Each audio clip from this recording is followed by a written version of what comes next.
It's Therapy Tuesday, guys, and welcome to episode 3 of And Just Like That, We Found Therapy. Today, we're reviewing The Bay of Married Pigs, Season 1, Episode 3 of Sex and the City. I am bringing to you Ramon, with whom I worked in the past. He was great. I was super hangover when we recorded this, so it's a bit silly, which I love, but he had some very serious and good takes on monogamy, cheating, and also gay rights. So, as per usual, I will ask you guys to let me know if there's anything that I'm not doing that I should be doing. You can do this by leaving me a comment or also following me on Instagram. The Instagram handle for the podcast is We Found Therapy Pod. At the end of the day, guys, I'm just a girl standing in front of a mic asking it to rate it 5 stars. So, please go ahead and do that. I hope you guys love this episode. I did it with all my heart. Enjoy it, and I'll see you on the other side. Bye.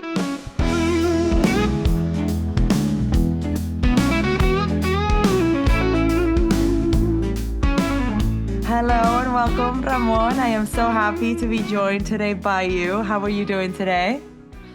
I'm very well, thank you. And I'm very happy to be here as well. So today we're going to discuss The Bay of Married Pigs, which is Season 1, Episode 3 of Sex and the City. And for this episode, I am very happy to have Dr. Ramon Bennett, who is a therapist with over 10 years experience. I know his work through how he helps relationships and how to navigate when you grow with a partner or a business partner, how to navigate those discussions. He is fantastic at it, but I know you also work in other areas, mostly also about sexuality, relationships, love, family. So I'm very happy to have you on for this episode. Likewise, and I'm happy to be here. Perfect. Ramon, if you don't have anything else to add, we can dive in. Please, let's do that. Okay, so in this episode, Carrie gets invited to the Hamptons, and I think it's a very funny way that they introduce, these two teams in the episode. You get the married people and then the single people, and how we're at odds. We don't trust each other. It's the other team. And I love that Carrie also thinks that she has to sing for her supper, because I do think that sometimes with my friends now, I'm in my mid-30s. Most of my friends are getting married, having children, and I do feel like they want to live vicariously through whatever stupid thing that I've done during the weekend. But apart from that, then poor Carrie wakes up in the morning, goes into the hallway, runs into the husband of her friend, who is just wearing a top, and he's basically exposing himself to Carrie and acts like nothing. Doesn't even flinch. She's just like, hey, Carrie, how are you doing? I have to give it up to Carrie, because she's like, you know what? Tells her friend straight up as soon as she's back from buying whatever muffins. She tries to make it a joke and play it down. And then this woman is having none of it. And she's just like, nope, you gotta leave. Gets kind of upset with her husband, but mostly with Carrie. So first of all, from your experience, what do you think about this? Because I thought it was a bit of bullshit, the fact that she took it out on Carrie. Yes, and I think this is very common, unfortunately, that we hold women responsible for every sexual act. And it still happens nowadays, which is, as I said, shocking and unacceptable. I think Carrie could have taken it more seriously, because that is sexual harassment, even though it was inside his home. She's been invited, and perhaps not take it so casual. If a man exposes himself to you, that is a type of sexual harassment. Indeed, indeed. Okay. And I wouldn't have played down as she did with her friend. I would have taken with him as well by continuing the conversation. I would have taken it quite serious conversation to say that's not acceptable, unless, of course, she had an intention to act upon it, which wasn't the case. I think women historically, because the way to protect victims from sexual abuses, we end up making them responsible for their own protection. So we say to young girls, don't be naked in front of men. Women end up growing up thinking that they are responsible for men's desires, for men's intentions, sexual intentions, which is wrong. Yes, I have never been told otherwise. Yeah, exactly. It's always a good reminder, because obviously I think now we're in a different era where at least the theory we know that we are not responsible, but I have never heard it like that said to me. So thank you very much for saying it out loud, because I'm sure there's many people on the other side of this that need to hear it. So Absolutely. then we jump onto the girls having brunch and they're discussing the incident. And again, I love that Carrie at least is not scarred by these experiences. She's just sharing it with her friends. Everybody's taking the piss out of it a little bit. Carrie says that her friend, I think her name was Patience, and she will need it. But I think she said, Patience told me that I would not understand her point of view because I am single. That's just a showstopper and discussion ender. Like, of course, if you're single, there's nothing that you can do in that moment to rebut. Is that how you say it? Rebut? Discuss it. Rebut. Yeah. Yeah. I just think that's such a shitty way to end the conversation. What do you think about that? What Patience says to Carrie that is a bit, you're not adequate for this conversation. And that is a bit condescending from her. What do you think about that? Absolutely. It's condescending, it's patronizing. The ability to have a conversation with someone, it says more about her than it does about Carrie. If you think that you will not be able to put your point across simply because someone has a different style of life, we don't really understand about respect. And I think she's not taking the responsibility to be able to face it with her friend. And she's most likely very scared to realize that her relationship needs work. The way that she found was through escaping difficult conversations. And clearly, she will reflect that both with her partner, with her friends, and in any area of her life. I believe that most likely she does it at work as well. I have to say, we also get the snippets because at the beginning of the show, we do get a lot of people looking into the camera like in a confessional. All the people that they choose to depict as married people are also not the best example. They all sound kind of pathetic. And there's this one woman who's like, I mean, I could have chosen not to marry and continue to be immature, or done what I did, which is get married and move on. And I don't see my friends anymore because I have serious things to do.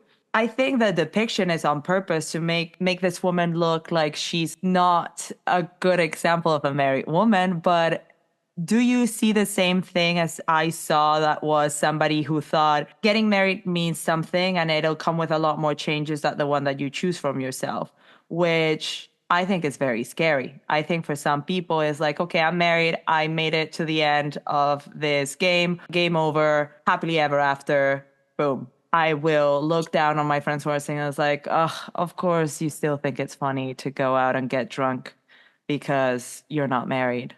We know what the real world is about. And did you also get this feeling, or am I reading too much into it? No, I do get this feeling. And I get this in many other areas of life. Straight people discussing about gay marriage.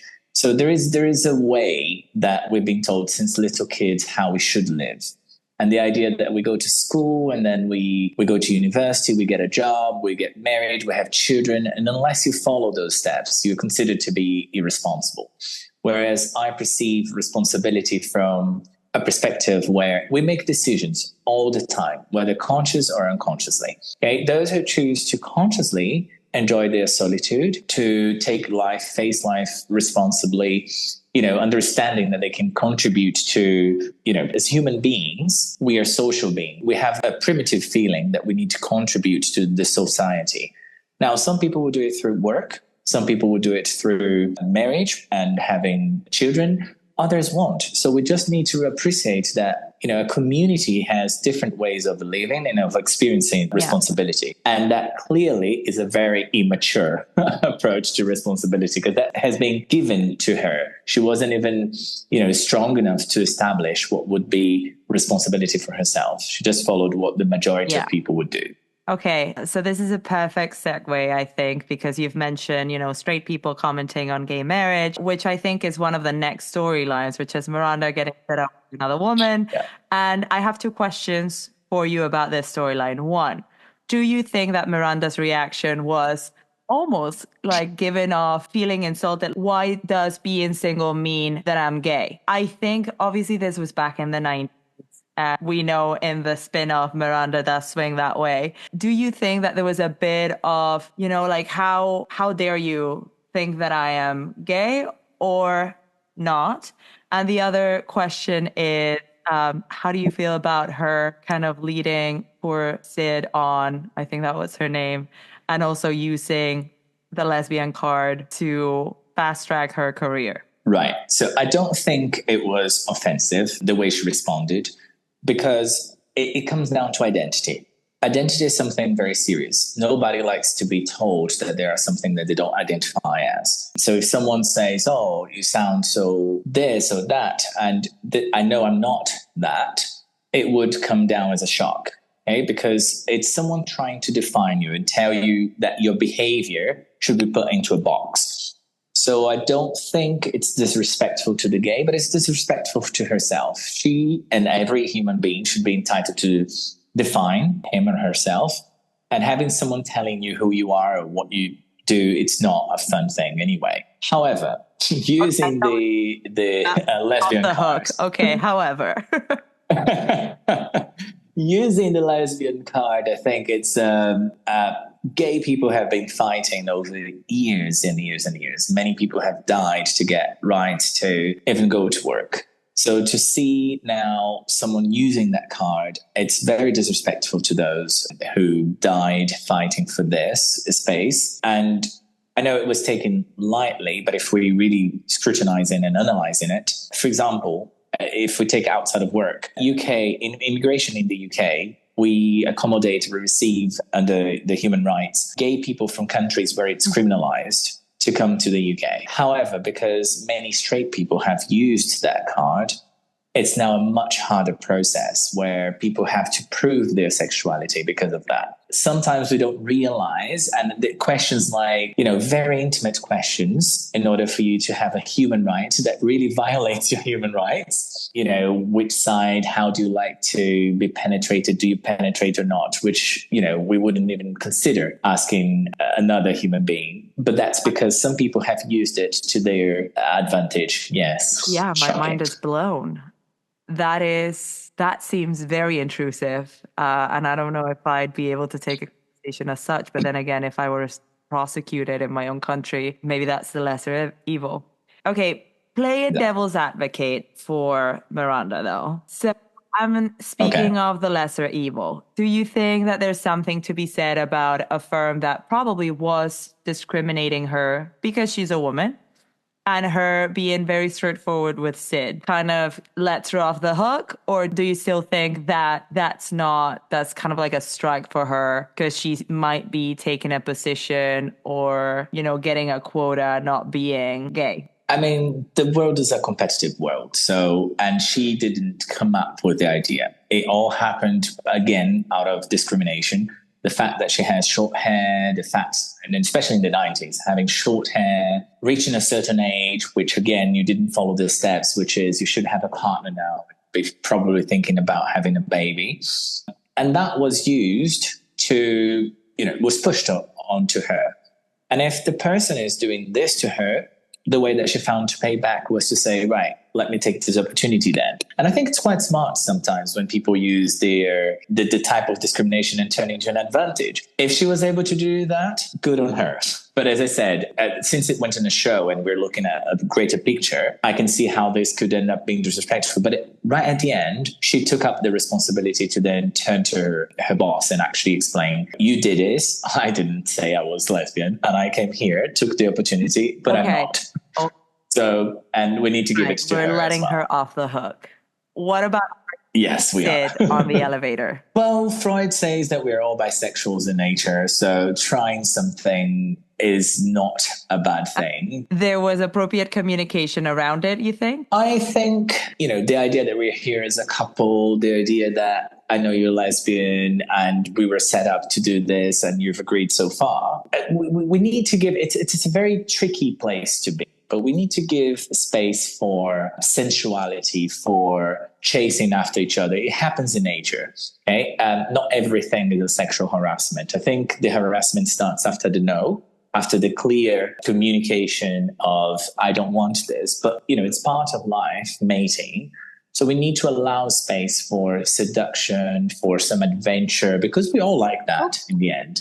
to feel desired as All well. right, so Miranda passes this one, but this is a good change of subject because Carrie kind of has a similar story where I think she's having lunch with this married couple that are friends with her who set her up on a blind date without letting her know, which I think in a way is wonderful because I personally do not like blind dates. But if somebody is kind enough to make me feel like I'm not on one, and they're like, "Oh, that guy was nice," and they're like, "Well, he's single and interested," then I have no anxiety about it. I feel like it's a lot less stressful. He, on the other hand, doesn't like it. It also turns out this guy is the holy grail of Manhattan, a guy who is single, wants to get married, has a very nice apartment, probably in the Upper East Side, and is very forward, very clear with his intentions, very clear in pursuing Carrie.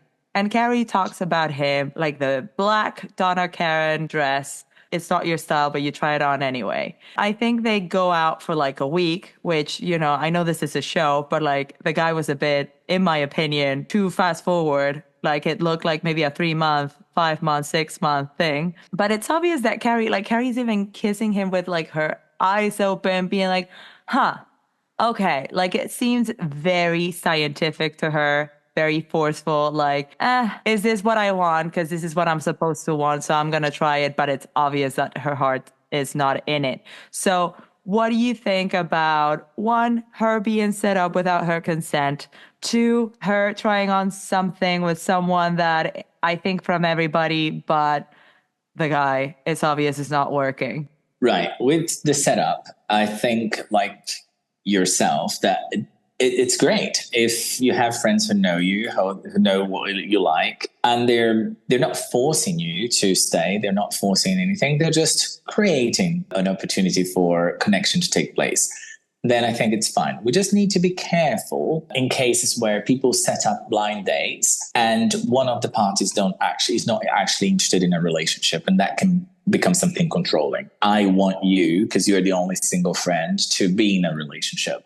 You may enjoy a single life and you don't want to be in a relationship. But since Carrie has been kind of very open that she is exploring going into a relationship, why not? I think that was appropriate in that case. Now, turn it into trying someone as if it's a dress. Now, we all do that, whether consciously or unconsciously. We're trying. This is why we go on dates. We want to get to know the person. We want to see whether we match and whether we like the same things, how we deal with the differences. It all comes down to compatibility, right? Finding out whether or not we are compatible.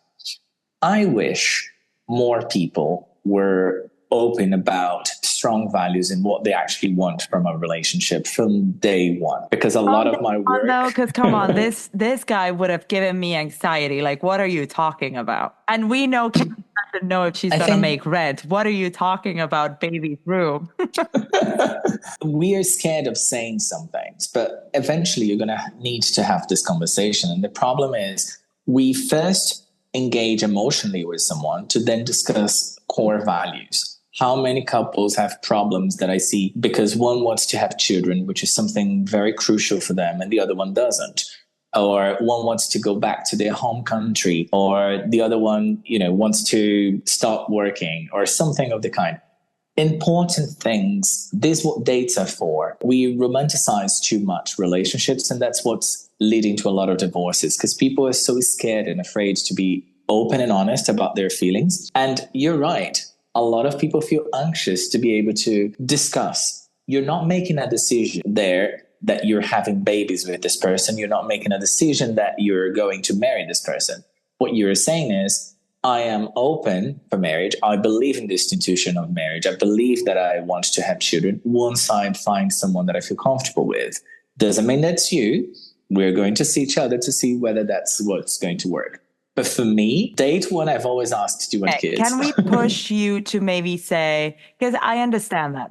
Because if somebody doesn't want kids, like that's not the same. But can we maybe get to when do we think it's appropriate? Because I also don't want to sit down on a let's assume a first date with somebody who you've met on a dating app.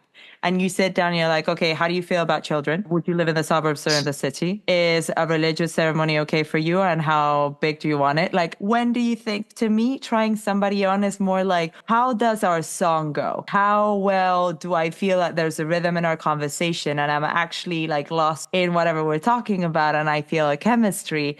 And then those things come naturally? Or do you actually feel that from your perspective of somebody who, professionally looks into relationships and how we relate to one another and how we can build better relationships, when do you think that it's the ideal moment to disclose that? I think it's right at the beginning, because this is when you're actually able to perceive things without, because you're going to start releasing chemicals that we call you're in love. So your ability to make decisions then is compromised because, yeah, you're into that chemistry, your bodies are playing the dance, and then you just think, do you know what?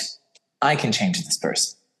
But if it's, a strong value system, some people really want to have children. And, I have had relationships where my ex-partner didn't think that sex was, for example, something important.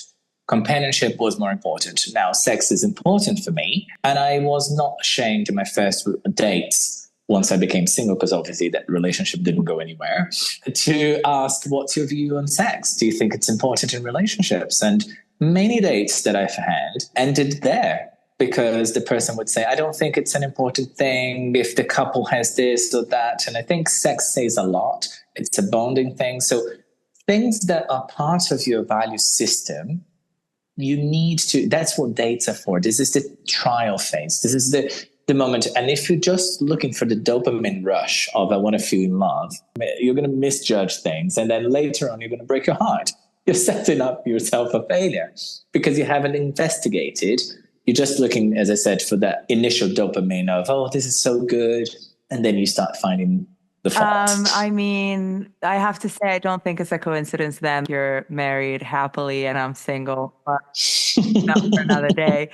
Okay, I want to switch gears because there was one thing brought up in this episode that it got me thinking, and I've discussed it with my friends over the weekend because I found it very interesting, which is the way that they portray Charlotte, Carrie, and Samantha walking around this party that, I don't know if his name is Sean. Anyway, let's say his name is Sean, like her boyfriend of the week. This guy throws this party, basically all his coupled friends, and invites Carrie and tells her, bring your friends. And she brings, I think, Charlotte and Samantha, thinking Charlotte may find her Prince Charming and Samantha can probably get laid. And everybody's coupled up and Samantha gets honestly destroyed. She's just in a minefield where she gets drunk and she's like, I slept with that guy and with that guy and with that guy and with that guy. They're obviously all married or coupled up. And there's two things there. One, I'm very curious to know, as an expert, unfortunately, as Samantha says, rings do come off, and maybe you've caught yourself in a situation where not knowingly you may have crossed some lines with a person that was spoken for. What do you think goes on in those two minds? And I'm being a bit simplistic, but through my life, I've seen many women that maybe had some self-worth issues go after unavailable men, and sometimes that unavailability is through them being in relationships, and that can be a side of it. But why does a married man or a man that is committed to somebody else entertaining those things without doing what he must do? Because I understand if maybe something happens out of nowhere one day because you're drunk, but other times it's premeditated. And what do you think happens in the woman who is the other woman? I think we're talking about two things there. One is, the set of values again, and the other one is responsibility. We can see nowadays various different types of relationships, okay? And we are evolving. Relationships are evolving. If you think about it, monogamy used to be one partner for life. Now it's one partner at a time. And, the rules that we have is really to do with the agreement between two individuals. Those experiencing the relationship, some people will see that, long distance relationship, living in different flats for the rest of their lives. we're having all sorts of relationships now, polyamorous relationship. People are discovering that this premeditated, preset model of relationship is probably what's keeping a lot of people lonely and disconnected from each other. So it's the responsibility of the person in a couple to meet the terms of his or her agreement of their relationship. And as for, in this case, Samantha there, it's for the woman to decide on her values. Some people think that it's to do with the intention. Oh, I'm doing this with the intention to sleep with married men and this X, Y, and Z. And then she excuses herself for, if I don't know, I don't have the intention to be mean. I just have the intention to get laid, to have fun. And it's perfectly okay. I think as long as when we talk about sexuality, as long as there is consent, as long as people are conscious about the reasons why they're doing this, it could well be, like you mentioned, people who have avoidant attachment styles. They end up sleeping with a lot of people thinking they're trying to connect, they're having that connection, but in fact, something's missing. And it's another point. But with regards to who is at fault, I don't think if we're going to blame someone, assuming this is a monogamous relationship in which they say that you cannot even flirt with someone else or sleep with someone else, then it's obviously the member of that relationship, the person who carries the responsibility. And then for the woman in this case, Samantha, it would be to do with her values. If she's comfortable with that, she's been truthful to herself, she's been responsible for her own happiness. She doesn't have to be responsible for, the agreement, because if it's not with her, it will be with someone else, because that man needs to work, and that woman as well, to understand why is it that she's in a relationship with someone that's not accountable. So everyone is responsible in that, but for yourself. As selfish as it sounds. I know I've heard that before from you, Ramon. Also, my second part of that question around that interaction with Samantha in the kitchen is the wife of the guy that she's talking to. I think they're talking about her stock portfolio for her savings account, something boring. The woman, I think, freaks out when she sees her husband talking to a very attractive woman and basically does the equivalent of peeing all over her husband and making sure that Samantha know that he is spoken for. She is very eager to get him outside of Samantha's way. And this made me think how much, because obviously, you've talked about an agreement that you have with your partner in terms of how do you agree that your relationship will be built and how is it supposed to work? How much do you think this woman, because I saw that woman as very insecure and maybe having trusting issues with her husband, how much do you think that we should allow our partner's insecurities to take a stand as a hard line boundary? Like, how do you think that you can work around? Because obviously, if you're in a relationship with someone, you want to protect them, you want to make sure that they feel safe. To what extent is maybe building boundaries around those insecurities, enabling them to not fix those insecurities? I agree with you. The moment we accommodate for those insecurities, we are accommodating for them and we're perpetuating them. If I say to my partner, I care about how you feel, here are my feelings. I feel like there is a lack of trust. I feel that I would like to speak to other people, whether it's men, women, or they're sexy or not. And we need the element of trust. What do you need from me to be able to feel secure of our relationship? Because it's clearly a case of an anxious attachment style. Allow some space for the person to put in the work, but you've got to see that your partner is also doing the work. So we've got to accommodate, because people don't change overnight. We've got to accommodate for the time that people will need to change. But like you said, not accommodate fully, because otherwise we're perpetuating. You've got to work on that. We've got to understand that the subjective point there is trust. It's not that, it's a sexy woman. It's not that person has an anxious attachment style. Let's find out the reasons. Let's work on building trust in that relationship. I would never stop my partner from doing this. And that's because I take my responsibility. It's already very hard because there are very sexy people in the world. So I need to be responsible for my part. Never mind being responsible for my partner's part. Okay. And then, because I know obviously you've touched upon how today's relationships, monogamy, whatever you want to call it, has expanded to, I think, include a lot of types of relationships that can be very inclusive. And I think it's just come down to communication and making sure that everybody is on the same page. I am curious, though, because in a monogamous relationship, obviously you don't know what happens in your partner's mind, but where do you think that there is a line? Is the line intention? Is the line physical activity? Because I think there's more and more talk about physical affairs versus emotional affairs. Where do you think that lies? Do you think that it's just a bilateral agreement, or do you think that there is a standard? It's a matter of consciousness. As long as people are conscious, the one thing that we've got to accept is our brains has a primitive purpose in life, which is survival. But the second most important purpose of life is reproduction. So our brains are constantly engaged. As long as we feel safe, the next step is going to be reproduction. So desire is there. Trying to deny desire is the worst mistake that we could possibly have. So once we accommodate for desire, it's okay for you to desire someone because you're not going to stop your partner from desiring anyone in their heads. You accommodate for that and you say, right, I feel disrespected if you do X. And then you discuss the reasons why. And it comes back to being conscious as to why those boundaries are being placed. Because most things are unconscious. People who often don't go to therapy, they act based on fears. And that's the unconscious mind trying to protect them, protect the attachments, for example. The moment you go to therapy, you make this more conscious. And that's when you start having healthy relationships with a partner saying, I suffered abandonment I saw my parents' relationships.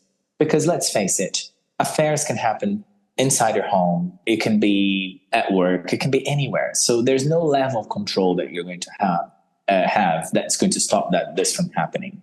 It's often problems that we need to work in therapy as to why you need to deceive your partner. Why is it that you can't be trustworthy and carry responsibilities? As I said, historically, we shift every responsibility to the woman, right? Because in nature, naturally, the female is usually the one that carries the responsibility to raise the child. Males tend to disappear and just continue to reproduce because females are cyclic. You can't reproduce at all times. So you have your cycles of when you're fertile. But as humans, we should understand that this is slightly different with us because we started the concept of property, which then we established a family and all those things. So we've got to start educating the males of our society. And that comes down to women as well, educating their own children who are male to carry responsibilities from day one of their lives. We can't expect, because like we said before, we tell the girls not to be naked in front. We tell the girls, be careful about their breasts and so many things. But we don't really tell the boys to be careful with the girls, to be understanding of X, Y, and Z. So we just expect, once they're grown-ups, to find the responsibility anywhere. In fact, the only responsibility that we teach the boys is financial responsibility, hence why you have more men going towards like getting a job and etc. We've got to learn how to educate our children and the concept of responsibility for this to be resolved. I think that is a great way to put a ribbon on the episode's themes. And I think that is great. And thank you so much, Ramon, because this has been an hour of therapy. But now, we get to that part of the episode where I'm going to ask you what your advice be for each one of the girls on the episode. I will summarize each and then you can give me the advice right after. Okay. First for Carrie, and I know we've touched upon it, how she reacted around running into Peter in the hallway, and then how she treats Sean, this DKNY dress boyfriend. The first part, I would say, don't normalize sexual harassment. Don't be afraid of difficult conversations, because this is what keeps putting on the women every responsibility. Men should be held responsible for their acts too. The second part, it's perfectly fine, because what she's doing, if you think about it, we're being told, if you think about evolution, we want the fittest survive. You, Isabel, you're probably looking for what you learned, what someone told you is the fittest, whether it's a man with a good job or whether it's a man with a good sized penis or whatever. That's going to be your notion of your understanding of strength. Some women will find in financial power. Other women are going to find in size, actually muscles, because they feel protected, actual physical strength. So what Carrie is doing is trying to bring it to a more conscious, a more personal, let me decide what I'm going to see as a strength. And maybe, yes, this doesn't light me up, but let me try, because there are other types of strength that I may not have experienced in life. There's nothing wrong with that. Carry on and define yourself. I think one of the reasons why it becomes harder and harder for people to find their other halves is because they're still attached to what the majority of people define as strength. And we have a lot of people looking for what very few carry. Okay, very good. Now, Miranda, we let her off the hook for the gay card for her career, but would you have given her any advice at any point? Had she met her, or had she met with you at the end of the week if you were her therapist? Any notes? I would say to her, go ahead, take the opportunity, as long as you feel like you're not, there's no prejudice to the gay community. You're not taking the place of a gay person. She was honest at the end. I think I would encourage that honesty, because she didn't create the situation. The situation was already there. So she just took an opportunity. And in a city like New York, as a lawyer, go ahead, take the opportunity, but just make sure that you contribute to the community that you're using. What about the tie? Would you have told her maybe the tie is a bit much, like you're leaning much into it? Or we also let her... I wear ties sometimes, and I identify as sexual, but do we think it was a bit much? It depends. If it's something that she wears normally, that she feels comfortable, I don't think we should have the stigma that one thing is for one type of people. If women want to be straight and still dress in that manner because they feel more comfortable, because they relate to their fathers or the parental figure, it's perfectly fine. But if that was the intention to deceive, then that's a bit much. It goes back to the intention. Well, I will give a note here, and I may be wrong. This is all alleged, but I do think Miranda never again is seen with a tie. I will leave it there. Somebody can prove me wrong, but I said what I said. Samantha, two things. I think also, we talked about it. What would your advice be to a female client of yours that knowingly sleeps with married men? That's one. And the other one, we haven't talked about it, but she does get carried home by Charlotte, who's kind enough to do the sloppy drunk. You're my friend. I'm going to take you to my apartment. And she brings the doorman back to Charlotte's place and sleeps with him. Reckless.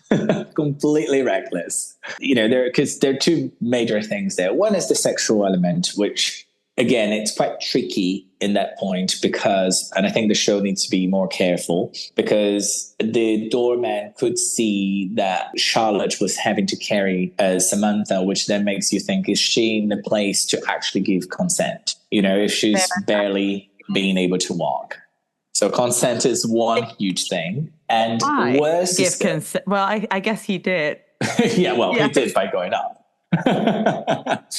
And again, like I said, her coming down, and trying to seduce him, great, leave space for seduction.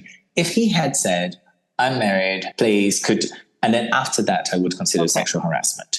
But we need to give space for sensuality as well. But in her case of bringing a stranger to her friend's apartment, rude. You don't invite people to where you're being invited. That's rule number one. And also very dangerous, because we don't know. We see more and more cases of people who are being abused, or could steal something from someone else's home. So that was very, very dangerous. Even if you say, oh, but he's the doorman, he probably went through security checks, but we just don't know. We need to really be careful. Like I said, sadly, we still educate the victims how to protect themselves rather than the abusers or the wrongdoers, how to not do things wrong. But there's no more effective way to do that. And it is to be careful. So if you want to have fun, sleep without strings, great, fine. But try and be as safe as you possibly can. Yeah. Oh, and even if she brings to her apartment, I would text a friend who you really trust saying, I'm with this guy, X, Y, and Z. Have a friend with whom you can be very open. And if possible, send a picture of the person that you're going to see. That goes with a lot of people meeting online as well. It's safe, even if you're going to the person's house or to a hotel, whatever. It's just an extra level of security. Nowadays, we can't ignore that the world is going in a direction that's quite dangerous. That is a sad truth. Okay, finally, Yeah. Charlotte, who, as I'm doing this episodes, I'm realizing she literally has no character development until God knows when. But she just, in this episode, she just pretends to want to be the biggest fan of the sorority that marriage is. And then she gets the sloppy seconds of Carrie because she's like, you want to get married. Sean wants to get married. Why don't you give it a shot? So what would your advice be to Charlotte, who seems to be desperate? Like that is her character development in this episode. Desperate for marriage. We would need to understand, because obviously we can see a high level of emotional dependence there. If you think that you can only be happy or complete with someone else, we've got to work on you first, because you need to know how people say you need a community to raise a child. I say to my patients that you also need a community to have a healthy relationship. You can't expect your partner to be your entire world. You can't expect your partner to be my source of challenge, of excitement, of financial security, of, oh, it has to be fun. We need to like the same things. And it's too much. Nobody wants to be that person because that's an extension of you. You need your friends as well to do certain things. You need your work, you need your family, you need different sources, and that's your responsibility, not someone else's. So we would work on that, first of all, but then understand what is it in the institution of marriage that she sees as, a positive thing. The fact that she's seeing someone that her friend tried and realized that, maybe she has more compatibility with the other one, I don't see it as a problem. I see life as a transaction as long as every part involved is happy with the situation and you know that your friend is not going to be offended, which is clearly not the case. Carrie was the one who suggested. I don't see why you would feel less or more or second. It's simply about testing compatibility. I think people are taking too harsh on themselves with the rejection thing. You're either compatible with someone or you're not. And you've got to try. You've got to give it a go. Okay, and her breaking it up over the China, the wrong choice of China. Probably. Oh. that is sociable. Well, again, this is why I said to you, when I was talking about important things from day one. I, for instance, have a thing. If someone doesn't know how to treat waiters on our dates, I'm not going on a second date or third date. That was something that was very important for me. Deal breaker. You need to know your deal breakers. Let's face it, like I said, human beings are social beings. When you see someone, why is it that when you drink, when you had a good night out with your friends and you drink, you usually let go of some standards? You can end up sleeping with someone that you wouldn't otherwise. This is because you probably didn't use your conscious mind to think, how would I introduce this person to my friend? How would I introduce this person to my family? Those things that you're asking yourself unconsciously there, because you're thinking how that person can come into your world, they are core things for you. And if you think that, because you need to admire your partner as well. And if it's something that you would feel embarrassed about, you're probably not going to be compatible with that person. So there's no point for you to continue to, unless the person is willing to change. If something's very, very, very intrinsic to the person, you're not going to. This is why dates are, in fact, try and taste. And you shouldn't be just looking for the dopamine rush. You've got to really see whether you're compatible. Thank you so much, Ramon. This has been so informative. I am learning so much doing this. So thank you so much for coming on. Yeah, thank you for having me. I really, really, really had fun. It was a show that I liked from when I first saw it. And when I saw it, I never imagined that I was going to be a sexologist, a therapist, and being able to go back to the show with these eyes that I now have. It's so interesting. What I never realized was that the show brings one person. It's a story of a woman there, in the female world. We all have that sort of, as women, like as humans, actually, we have the side of us who wants to be like Samantha. We want to let go of all the rules. We want to be able to enjoy ourselves and perhaps try life in that sense. But there is a part of us that's Charlotte saying, no, but you need to get married. You're probably going to, the clock's ticking. Then you have Carrie kind of, I want to be a professional. I want to be successful and I want to be, interactive. And you have Miranda, which is the kind of more in the middle there, but, trying to be comfortable with who you are, regardless of all the things. So if you think about it, there is a woman there. There's many voices in a woman's head, which you all should allow yourselves to experience at some point in your life. Okay. It's an interesting show. Thank you. Encouraging people to maybe try and sleep with married men. And okay, Ramon, thank you so much. This has been very, very fun. Likewise. Thank you. I really enjoyed myself. I hope to speak to you soon.